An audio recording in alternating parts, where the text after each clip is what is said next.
ವೀಕ್ಷಕರೇ, ಇತ್ತೀಚಿಗಂತೂ ಮನೋರಂಜನಾ ಕ್ಷೇತ್ರದಿಂದ ಪ್ರತಿನಿತ್ಯ ಒಂದಲ್ಲ ಒಂದು ಸಾವಿನ ಸುದ್ದಿ ಕೇಳುತ್ತಲೇ ಇದ್ದೇವೆ. ಮೊನ್ನೆಯಷ್ಟೇ ಹಿರಿಯ ನಟ ಕೆ. ಶಿವರಾಮ್ ಅವರು ಸಾವನ್ನಪ್ಪಿದ್ದಾರೆ. ಇದೀಗ ಇದರ ಬೆನ್ನಲ್ಲೇ ಸಾಧನೆ ಮಾಡಿದ ಮತ್ತೊಬ್ಬ ಖ್ಯಾತ ಚಲನಚಿತ್ರ ಹಾಗೂ ಜಾನಪದ ಗಾಯಕ ಸಾವನ್ನಪ್ಪಿದ್ದಾರೆ.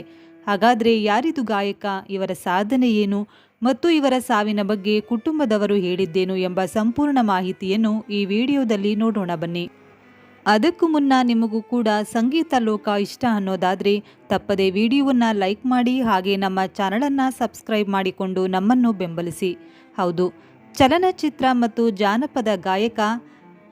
ಜಾನಪದ ಗಾಯಕರಾದ ತಮ್ಮದೇ ಆದ ಶೈಲಿಯಲ್ಲಿ ಹಾಡುತ್ತಾ ಅನೇಕ ಅಭಿಮಾನಿ ಬಳಗವನ್ನು ಹೊಂದಿದ್ದ ಖ್ಯಾತ ಹಿರಿಯ ಗಾಯಕ ವಡ್ಡೇಪಲ್ಲಿ ಶ್ರೀನಿವಾಸ್ ಅವರು ನಿನ್ನೆ ದಿನ ಅವರ ಮನೆಯಲ್ಲೇ ಕೊನೆ ಉಸಿರೆಳೆದಿದ್ದಾರೆ. ಇನ್ನು ಶ್ರೀನಿವಾಸ್ ಅವರು ಅವರದ್ದೇ ಸ್ವಂತ ಆಲ್ಬಮ್ ಮೂಲಕ 100ಕ್ಕೂ ಹೆಚ್ಚು ಹಾಡುಗಳನ್ನು ಹಾಡಿದ್ದಾರೆ.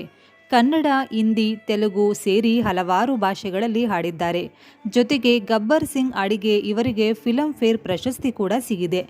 ನಿನ್ನೆ ಸಂಜೆ ದಿಢೀರ್ ಹೃದಯಾಘಾತದಿಂದ ಮನೆಯಲ್ಲಿ ಸಾವನ್ನಪ್ಪಿದ್ದಾರೆ ಎಂದು ಕುಟುಂಬದವರು ಅಧಿಕೃತವಾಗಿ ಮಾಹಿತಿ ನೀಡಿದ್ದಾರೆ.